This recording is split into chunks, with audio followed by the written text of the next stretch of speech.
Devi Pranamami Hari Priye Panchakalpatayubhyashta Kripa Sindhubhyeva Cham Patitanam Pavanebhyo Vaishnavebhyo Namo Namaha Jai Shri Krishna Chaitanya Prabhu Nityananda Shri Advaita Gadadara Shivasari Gaura Bhakta Hare Krishna, Krishna Krishna, Hare Hare, Hare Rama, Rama Rama, Hare Hare.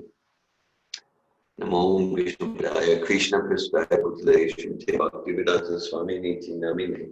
Namaste Saraswati Devi, Gauravani Pracharini, Nirvishesha, Shrivadi Pasachati Desha Tarini. We're starting Bhagavad Gita as it is, chapter 4, entitled Transcendental Knowledge, text 2. It's August 12, 2020, the auspicious Vyasa Puj day of Srila Prabhupada. We're studying at 4.2, Evam Para Pratam Imam Rajashrayo Vidu Sakale Neha Mahata Yogam Parantapa. This supreme science was thus received through the chain of disciplic succession, and the saintly kings understood it in that way. But of course, in time, this succession was broken, and therefore the science as it is appears to be lost. Hare Krishna, right? So, my understanding is like around the time when Prabhupada wrote this Bhagavad Gita as it is, there were already, it was late 60s already, more than 600 translations into English of Bhagavad Gita. And so in his preface, introduction here at this verse, Prabhupada and the purport to explain why do we need another one. So sometimes we say like, okay, yeah, so we conduct courses, we teach, we read from, we have discussions around Bhagavad Gita. Why do we choose this one? Sometimes an approach we take to that question is, well, in the Sattvic environment, we're interested in transformation. So apart from any partiality, if we just look historical fact, that yes, there's been translations of Bhagavad Gita into English, German, Western languages, going back to the late 1700s, certainly 1800s, hundreds and hundreds of them. And if we look that there's one version that has created more transformation of heart, consciousness, and lives than all of the others put together, like 100 times, 1,000 times, that might be an understatement. And that's Srila Prabhupada, Bhagavad Gita as it is. Now someone can say, well, that doesn't make it better. And yeah, we're not arguing that at this time. We're just saying historical fact as far as changing lives, transformation. This Gita has had far more impact than all of the others put together. Scholars and people interested in Eastern spirituality have appreciated the Gita in so many ways. But as far as changing habits, changing lives, so this is special. And just historical fact. If we're interested in transformation, this is the Gita that does it. And like, if we look at most of our transformational experiences, they're not necessarily the most comfortable experiences of our life, or the most pleasant necessarily, or gratifying, right? Transformation often involves pain, or getting out of comfort zone, hard work, being shaken up. And so when we say that Prabhupada, A.C. Bhaktivedanta Swami, Prabhupada's Gita has inspired more transformation, it doesn't necessarily mean like, this is the Gita you'll like the best. It will gratify your mind and ego more than anything. Maybe not at all. But as far as impact, yeah, we stand by this Bhagavad Gita as it is. And then, okay, well, why is that? Why has this version had more impact than all the others put together? And I'm saying that, I'm just saying, like if someone wants to present history to show another conclusion, I'm glad to see it. But that's just historical fact as far as I'm aware. So why does it have that potency? And that's described in this verse. So that's because the writer, the author, the translator, the purporter, A.C. Bhaktivedanta Swami Prabhupada, he is a servant, he's a disciple, he's his life is not different than Bhagavad Gita. He's also Bhakti Vedanta. Vedanta means he's the greatest Vedic scholar of the modern age. So, I mean, the scholarship is there and the Bhakti is there. In the next verse, we could have chosen the next verse. These first 3 verses of chapter 4 of Bhagavad Gita, these are classic spiritual master verses, Parampara verses. This morning before japa, we read 2 other standard classic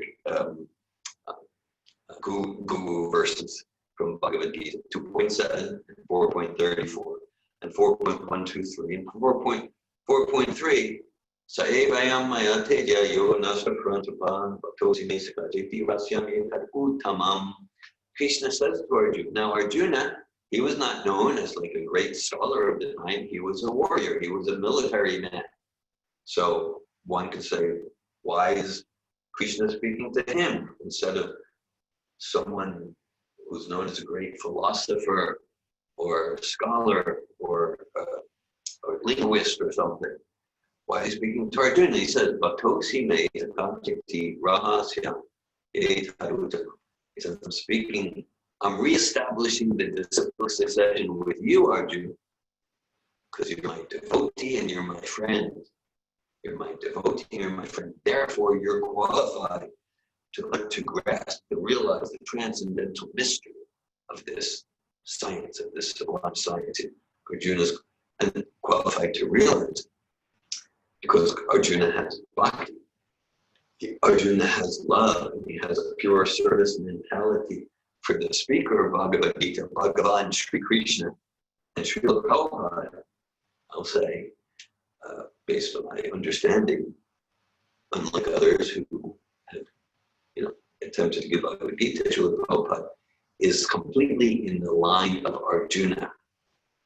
He's a friend and devotee of Krishna, and therefore Prabhupada's every vibration, Srila Prabhupada's every vibration, everything he's giving is completely identical in message and in energy with the message of Krishna and Arjuna.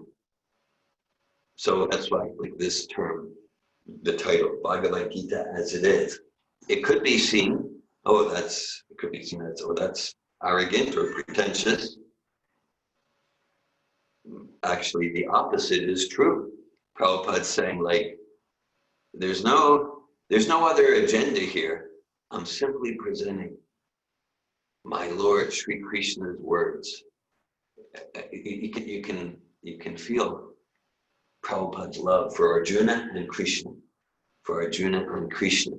and therefore, because there's no change, there's no other agendas. Now, someone could say, well, I've read this other Gita and I like it better. If someone could say, I've heard that lots of times. I like it better. This one suits me more. I mean, there could be different opinions and different tastes. Okay.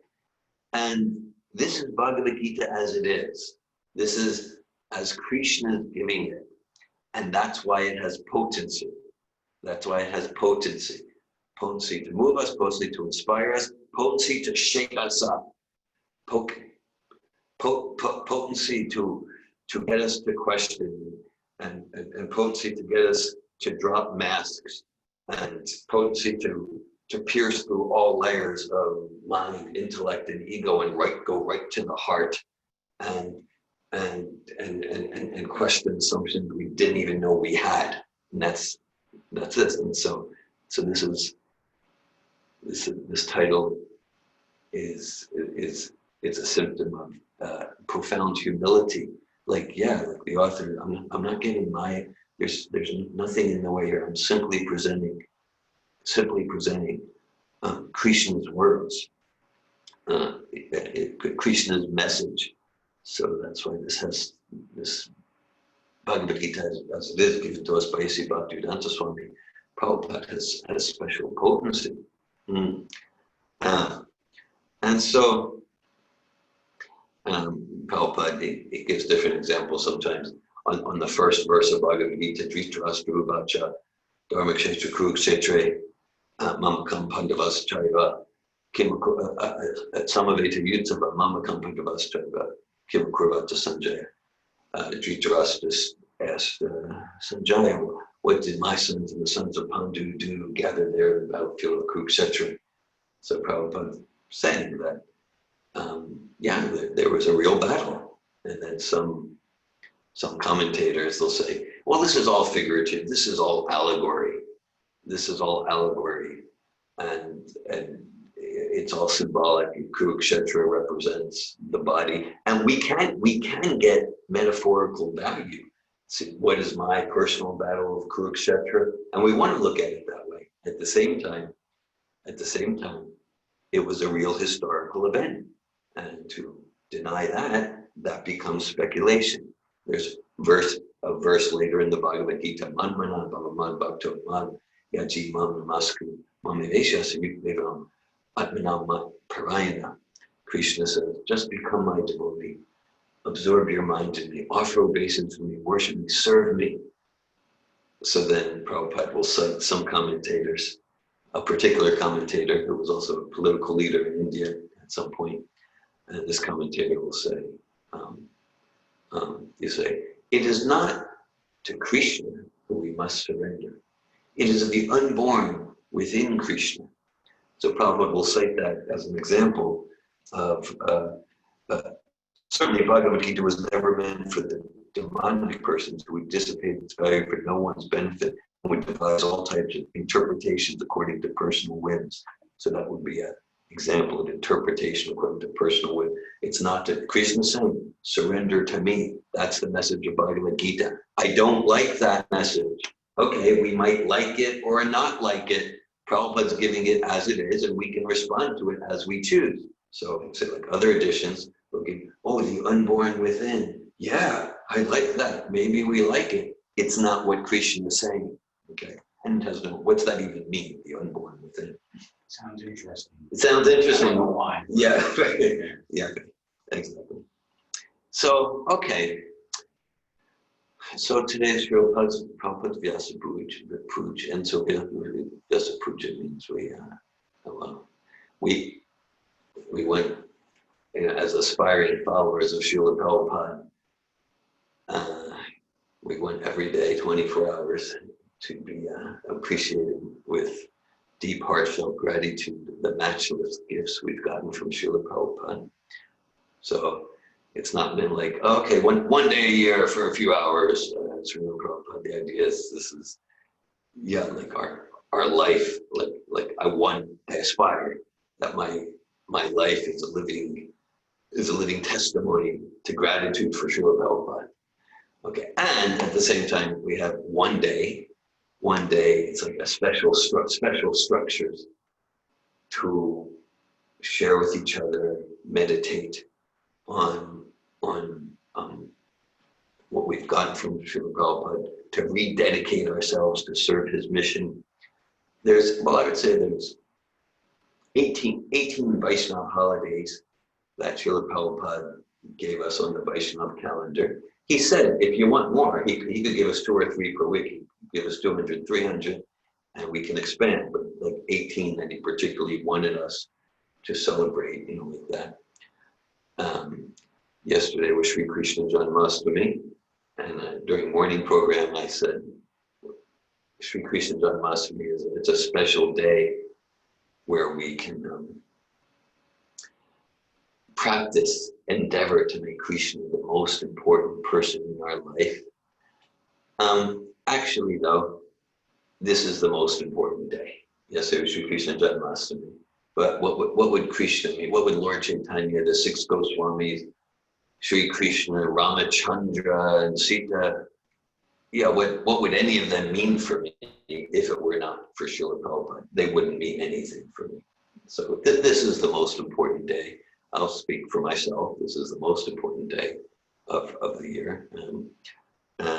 With Srila Prabhupada as my link to the parampara. This verse is this is the classic parampara verse. These first 3 verses, chapter 4, Evam Praptam. And Krishna is reestablishing this particular parampara. This is a particular parampara that he's reestablishing with Arjuna. It's a particular parampara with where the acharyas are saintly kings. Imam Vivashvate Yogam Proktavanaham Aviyam. Krishna says in the previous verse, I instructed this imperishable science of yoga to the sun god Vivishvan. And Vivishvan instructed it to Manu, the father of mankind, and Manu in turn instructed it to Ikshvaku. So this is, monumental rulers of the universe. This supreme science was thus received through the chain of disciplic succession, and the saintly kings understood it in that way. But in course of time, the succession was broken, and therefore the science as it is appears to be lost. So you might say in a lineal sense, we're not in that parampara. In a preceptorial sense, as we discussed, Prabhupada is completely in the line of Arjuna as far as the realizations, the conclusions, the spirit of loving devotional service to Krishna. So energetically, essentially, it's the same line. And so, okay, yesterday we had a few Janmashtami philosophical discussions, and we discussed the verse Janma Karma Chani Divyam Evam Yogati Tattva Tattvadayam Pranabha Janma Nati Mamati Sarjuna. That Krishna said, the one who realizes the essential transcendental nature of my appearance, disappearance, and activities doesn't need to take birth again in this material world. And we emphasize, that's spiritual intelligence, to get serious and be serious. That I don't want to flirt with material energy. I do not want to take birth again in the material world. And Krishna says it's very rare that even in the special human form that someone gets serious about liberation from material consciousness, and it's even rarer that someone gets serious about the real platform of liberation, which is pure devotional service. And so if we are serious, and I will say I appreciated several of those who will be receiving full initiation from Srila Prabhupada in about 11 days, something like that. Yeah. You compiled a book of offerings to Srila Prabhupada. I've read a few of them, and certainly a theme there is kind of like your process of realizing, like, I need and want a bona fide spiritual master, and Jai Srila Prabhupada.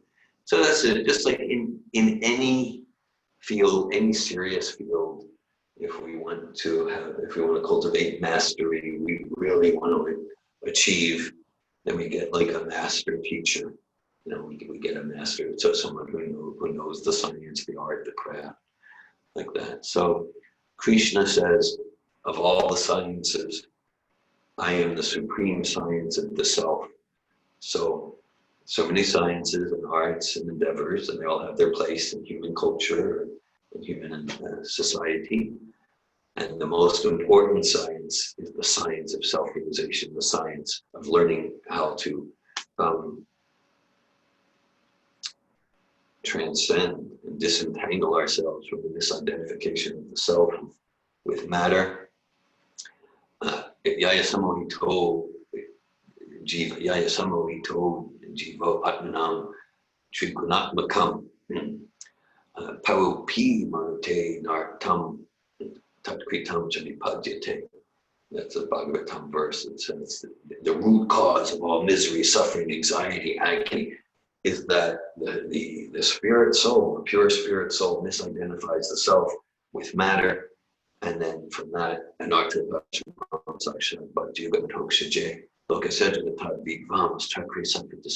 and because of that, all sorts of anarthas, all sorts of greed. Anartha means unwanted things accumulate in the heart. And the solution, Bhakti Yoga Madhochaje, is this process of Bhakti Yoga. So if we're serious, then Krishna is saying, Tadviti pranipatena prepashnena shevya, upatekshanti teginam getting us tadvidarshan. If, like, first of all, the Vedas urge us, tadviganartam sugumi vabhigacha. They urge us, get a bona fide spiritual master who's a pure devotee of Bhagavan Sri Krishna, the Supreme Personality of Godhead, and approach them submissively, serve them, and ask questions, inquire submissively, curious mind, not cynical, kind of like smart aleck, stupid questions just to be challenging, to show that I'm smart. But I really want to understand this science. I really want to understand the distinctions that'll help me to progress out of material illusion and suffering to pure love of Krishna, pure devotional service to God. And so it's described, Tasmad Gurum Prapadite Jigyasusha Uttamam Shabde Parichanishnatam Brahman Upashanashrayam Tasmad Gurum Prapadite Jigyasu Shreya means, again, Tasmad Gurum Prapadite. It means if one's interested in Shreya, then find, or at least be open to be found by a bona fide spiritual master. And if Shreya means if I'm interested in my long-term ultimate benefit, sometimes the distinction is made. Prayas, which means immediate gratification, and Shreyas, long-term benefit. Prayas could be, the child just wants to play all day.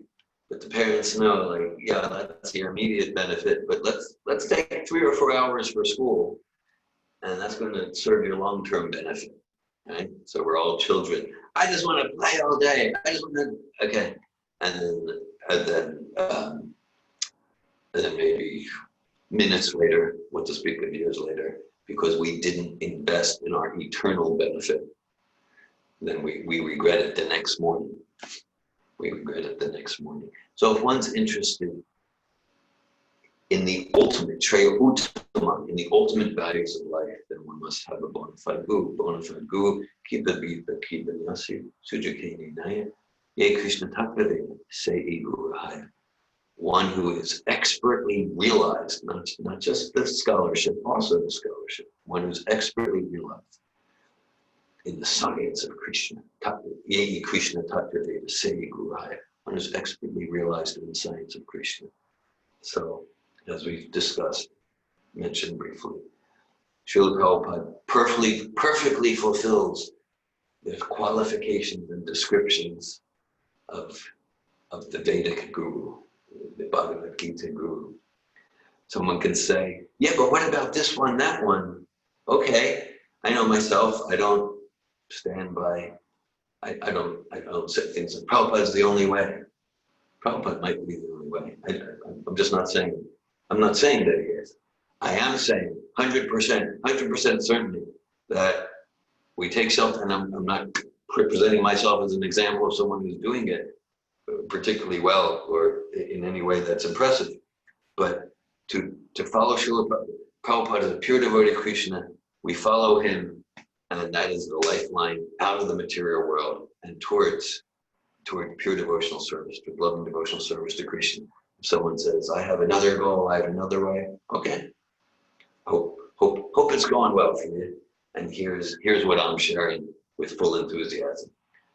Prabhupada is our current and direct link to Krishna's parampara, just as described in this verse.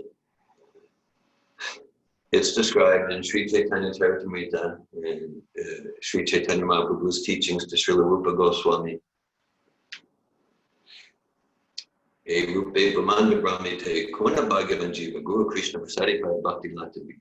That the living entity, the conditioned Jiva, that's us, is traversing, is sojourning throughout the planetary systems and the universes through so many species, and then becomes very fortunate in the human form of life Bhagavan means very, very lucky, very fortunate if he's Guru Krishna Prasad, if he contacts a bona fide guru like Srila Prabhupada. So we say like, and so in mostly till now, I've talked generally about the spiritual master, the teacher principle. That's all. The whole term guru can have this whole mysticism, woo-woo connected to it. But it's basically like teacher. And in this case, but it's a teacher of the most important science, the most important goal of human life. So that requires someone who's an acharya. Someone who's acharya means behavior, one who's teaching with instruction and teaching by example, that their example is non-different from the instruction. To use a common term, they're completely walking the walk. And such a spiritual master they reveal knowledge, and their every movement, their every vibration is identical with the transcendental knowledge that they are revealing.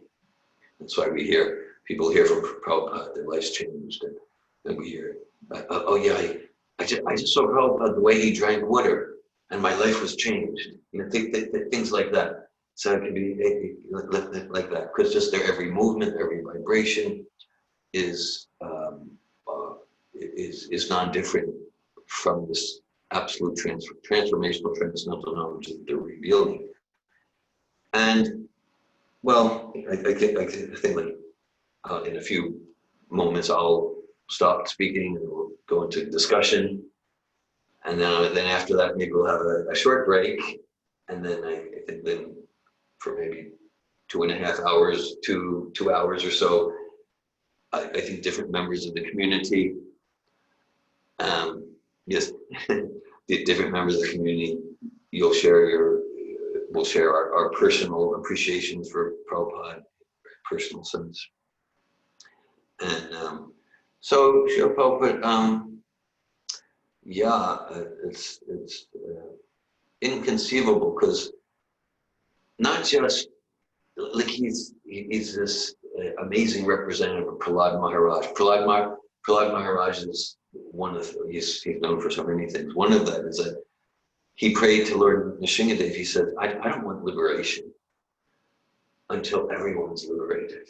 Okay, this is Vaishnava compassion, paradukha dukhi. That like it's like Prabhupada.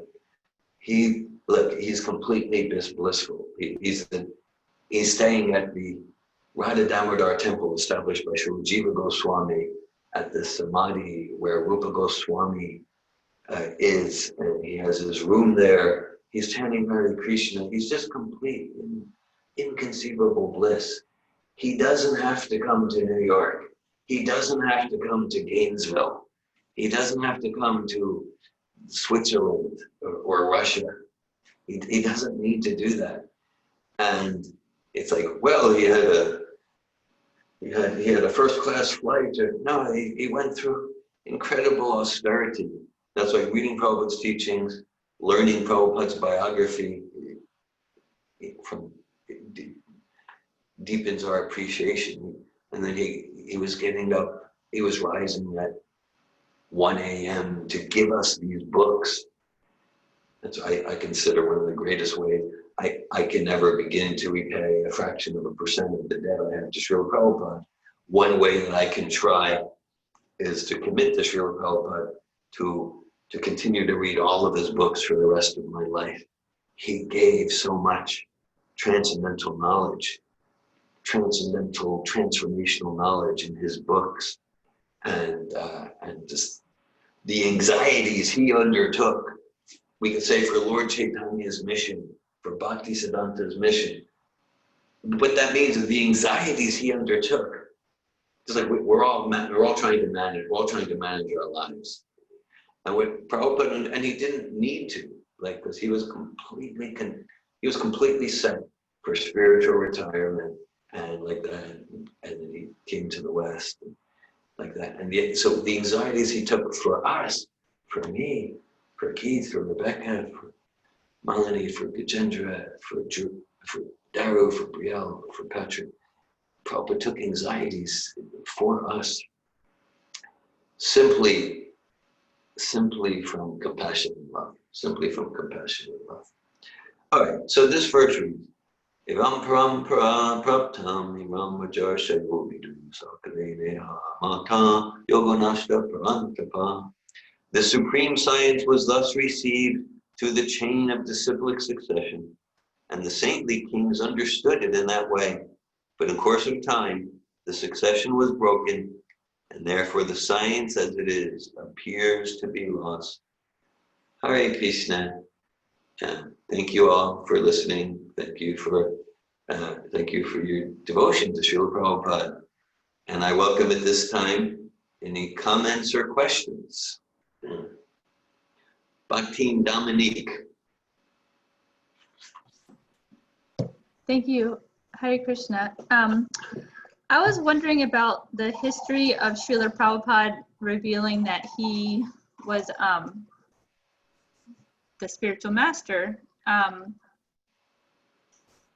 Well, specifically like with Guru Puja, I wonder if Guru Puja started with was he not offering it at all to his disciples, or were they all, at any point was he directing everyone to worship Srila Bhaktisiddhanta or no one, and then eventually him? I was kind of wondering like how he gave them that that information about him.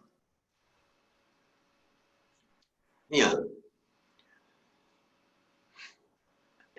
I mean, I don't know so much. I mean, I know what I read in the biographies like that, and my understanding is that in that first center on 2nd Avenue, the altar Prabhupada set up had him, then Bhaktisiddhanta, then Gaura Kishore Das Babaji, then Bhakti Vinod Thakur. And my sense is that Prabhupada knew his service. He knew his service. I know he knew his service was to take sannyas at some point. He had at least 2 dreams from Bhaktisiddhanta. So yeah, it was clear he knew his service. It was also, if you look at the correspondence at that time, Prabhupada was inviting some of his godbrothers, his Gaudiya Math godbrothers, to come there and in fact be the leader, to be leaders there, and they didn't accept that offer, and so yeah, so that's my understanding, that first altar on 2nd Avenue had Srila Prabhupada and Bhaktisiddhanta on down the line. Yeah.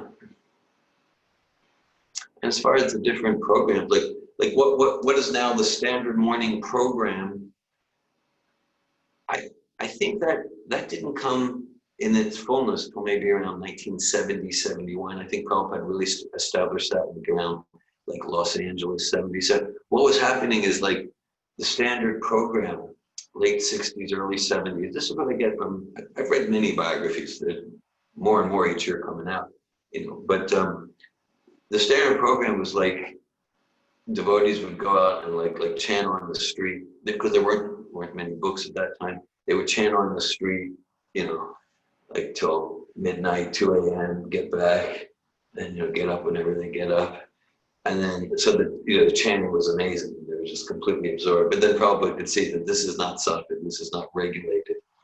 And Prabhupada always had some morning program, but for himself, of course, but then he started regulating it. Like, okay, everyone who's in the temple needs to follow this. Otherwise, you're doing all these hours of chanting, you'll get bewildered, because there's not this sattvic regulation. And then the difference, it's an interesting study. When exactly did he start implementing Samsara Davanala Lila Loka?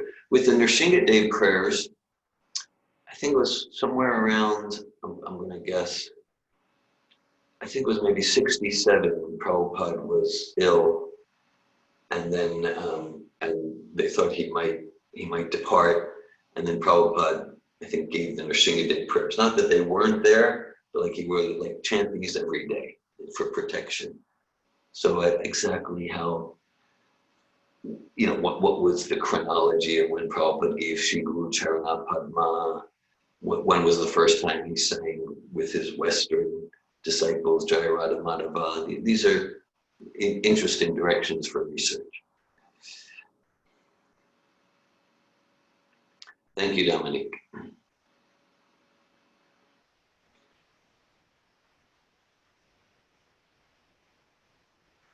Bhakti and Rebecca. Okay. Was there someone speaking here online? I was just gonna say quickly that I've seen, on the videos and things, and I think in Los Angeles, a first version of the Guru Puja kind of worship was when they would, the devotees would come and get a flower, and then they would be waiting for Prabhupada outside when he'd come out of his room, and they would like give him a flower, and then he would give a flower back, and it was like a really sweet exchange. Yeah, that's sweet. Yeah, nice. Thanks for sharing that. Thanks for sharing that. Rebecca. Should I move up a little bit? Yeah, make sure everyone hears you. I won't be here later today, so I'd like to maybe share a little appreciation for Prabhupada right now. Yeah.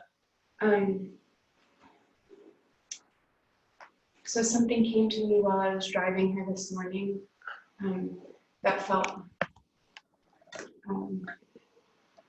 really important to me, and that was that the only thing that matters is my relationship with Prabhupada.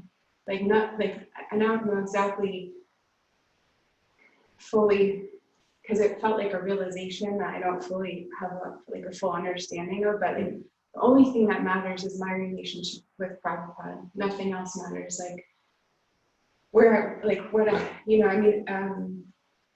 Part of me wants to say where I'm at in my journey, even though I don't want to take it less seriously. Yeah. It's not that where I'm at doesn't matter. I can still take where I'm at seriously and commit even more. And at the same, or what other people think, or it's just I just got this clear realization that the only thing that matters is my relationship with Prabhupada, and that is it. It's actually quite simple. Very simple and clear. The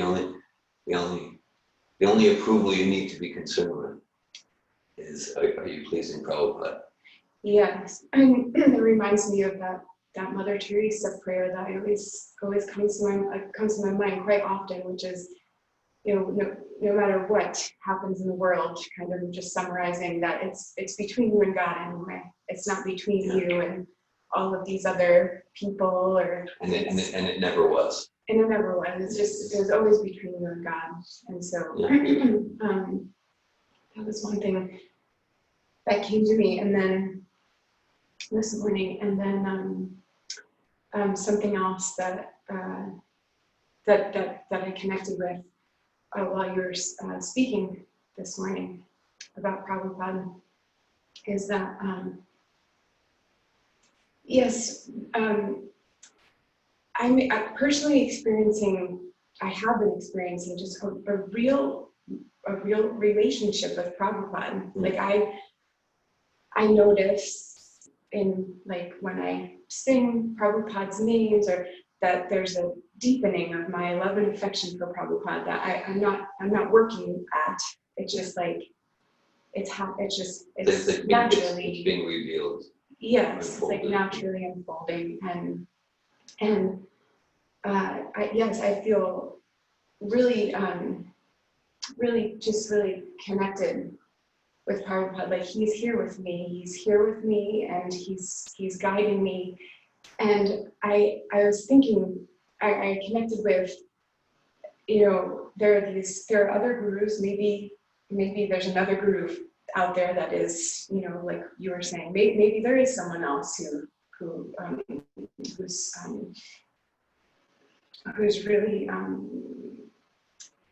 in the parampara is like in the light is pure, and maybe there is someone who's alive, like in their physical body right now. But for me, I was thinking like, well, yeah, maybe I'd see that person once a year, once every other year, and I'd get some, you know, some nectar from them or something, if that was the case. But I can get something from Prabhupada every day, like every moment I can get, because I can go to a full shelf of books and I can pull something out and I can read it and immediately connect with Prabhupada.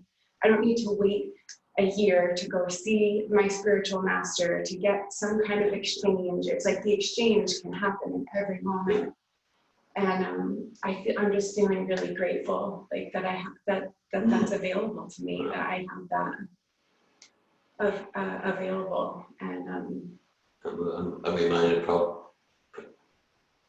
was once asked, who will take over when you die?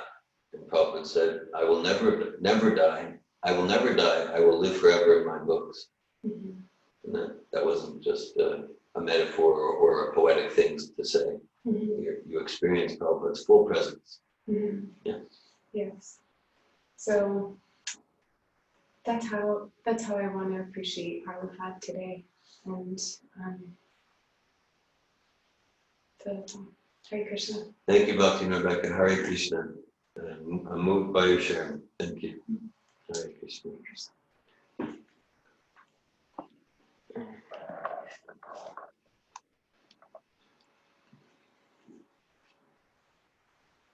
Thank you. Any other sharing? Any other sharing?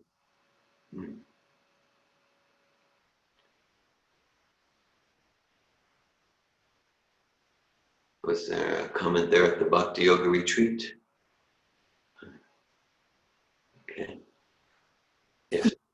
Thank you very much. I really appreciate how you highlighted the special position of Srila Prabhupada and how unique his position is in our life and in the world and in the world history. Thank you. Thank you, Melanie. Okay. And in the Parampara history too. Parampara history, yes.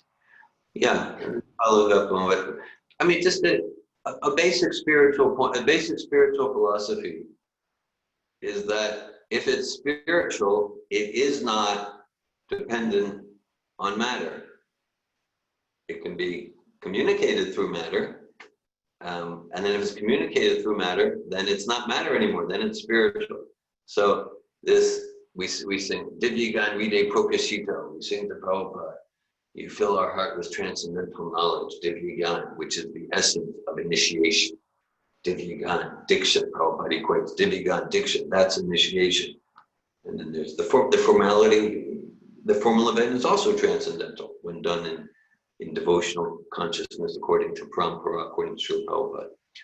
So, which means that this transmission of spiritual knowledge from the heart of the Guru of Srila Prabhupada to his sincere follower, Prabhupada's dedication in his early volumes of Bhagavad Gita before he came to America, the spiritual master lives forever and his sincere follower lives with him.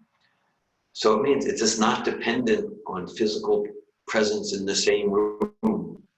Yeah, but we at least need to be in the same city, right? No, just same planet, same material universe. No, it's just spiritual knowledge is not dependent on anything physical or geographical. It's a basic point. It's a basic key important point. We could quickly come out with 100 pages from Prabhupada emphasizing that point, but it should be understood. It should be understood, and so Srila Prabhupada said, Vapu, or physical association, it's not essential, it's not that important. Of course, even in terms of Vapu, Prabhupada's Murti form is a form of Vapu. It's a form of physical association. Okay. But Prabhupada said, the real association is preceptorial. He probably used the term, it's vibrational. That's the real association. The real association is vibrational. It's called Bani. It's called association through Bani. We follow Prabhupada's instructions and we're associating with him. And so there are many statements from Prabhupada in his books, letters, conversations, lectures, clearly stating that. And you're sharing, Bhakti and Rebecca exemplifies that. Thank you. Okay, then, I think then, any other questions or comments?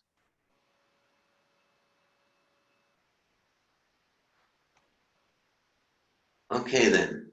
So I think we'll, in a few moments, we'll close, and then we can open again at 9:30, which is about 21 minutes from now. Here's an administrative question.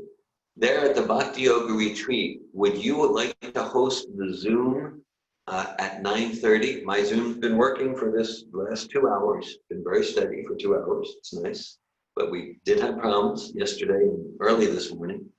So would you like to host the Zoom at Bhakti Yoga Retreat? That way, if I get cut off, then not everyone gets cut off. I'm really ignorant, but I'm just asking, what's the best way to do this at 9:30?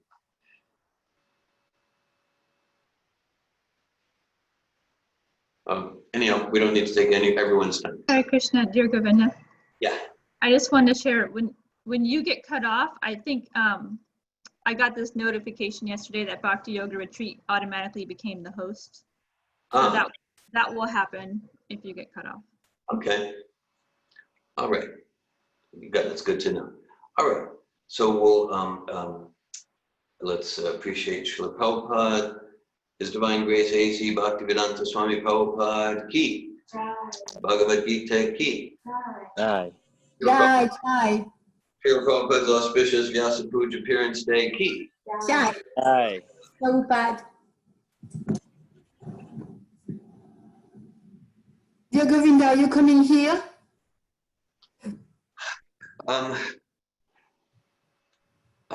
I'm not sure, because I guess my concern about coming there is if we do everything there, then can you accommodate whatever in-person participants? I don't know who's coming in person.